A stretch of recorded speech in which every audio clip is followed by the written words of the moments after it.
كل سنة وانتم طيبين. خلاص المدارس بدأت زي ما انتم عارفين. تعالوا بقى نعمل للولاد كيكة كده يفطروا بيها الصبح او نحطها لهم في اللانش بوكس حلوة قوي. طريقة ناجحة ومضمونة جدا جدا. هقول لكم على كل مقاديرها ومكوناتها بكل بساطة. خلينا نشوف مع بعض الكيكة عاملة ازاي. هشة وطرية وناعمة وفيها كل المميزات الحلوة. بجد طعمها تحفة. شايفين عاملة زي الأسفنجة ازاي؟ مكونات سهلة جدا جدا وبسيطة جدا وموجودة في كل بيت. يلا بينا ندخل على المقادير والمكونات على طول. انا هنا هستخدم العجان، بس انت تقدري تعمليها بالمضرب اليدوي او تقدري تعمليها بالمضرب الكهرباء. بس هتحتاج منك لو انت استخدمتي المضرب اليدوي هتحتاج منك ضرب كتير قوي وممكن تتعب ايدك. فالاحسن ان انت تستخدمي مضرب كهرباء او تستخدمي العجان. حطيت 5 بيضات وعليهم رشة من الفانيليا وهضربهم كويس جدا. كل ما نضرب فيهم ازيد كل ما هتدينا نتيجة حلوة اكتر. هتخلي العجينة معانا تكون فاتحة وكمان يكون هشة معانا بالشكل اللي انتوا شفتوه في الاول ده. هنسيبها تتضرب كده شوية حلوين. وأنا معايا هنا كوباية من السكر. الكوباية من السكر دي مقدار حلو جدا، مقدار اللي هو مظبوط. الناس اللي بتحب السكر بتاعه يكون مظبوط الكوباية كويسة جدا. لو حابينه أكتر من كده ممكن تزودوا ربع كوباية كمان. بس هو كوباية واحدة حلوة قوي. نخلي بالنا الكوباية اللي هنستخدمها في كل المقادير مع بعض.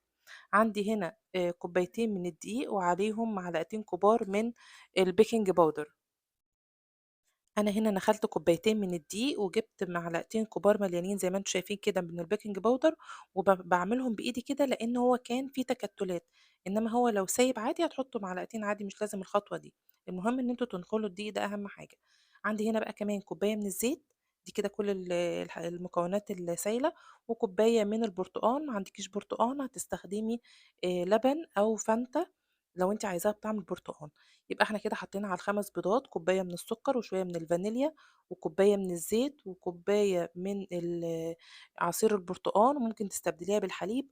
وعندي بقى المواد الجافة بتاعتي كوبايتين من الدقيق وعليهم معلقتين كبار من البيكنج باودر نكون نخلينهم كويس. حطيت بقى دلوقتي الدقيق زي ما انتم شايفين كده وهبدأ ان انا ادوبهم مع بعض.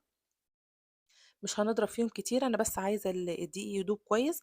وبعد كده هفتح كده العجان وهنزل الجوانب عشان ساعات بيبقى فيه دقيق ماسك في الجنب كده عشان ما يعملش معانا تكتلات وتلاقوا الكيكه من جوه فيها دقيق. فالخطوه دي مهمه، لازم ان انتوا تلموا الجوانب كده وانتوا بتضربوها. معايا هنا بقى الصينيه بتاعتي. دي صينيه مقاس 28 تقريبا. ممكن تصغروا الصينيه عن كده لو انتوا عايزين ارتفاعها يكون اكتر وعدد القطع اقل. الصينية أنا حطيت فيها مسحة من الزيت، رشيت رشة من الزيت كده وبعد كده حطيت شوية من الدقيق. بدرت الصينية بالدقيق بالشكل اللي انتوا شايفينه ده. في الوقت ده أنا بكون مشغلة الفرن عشان يسخن.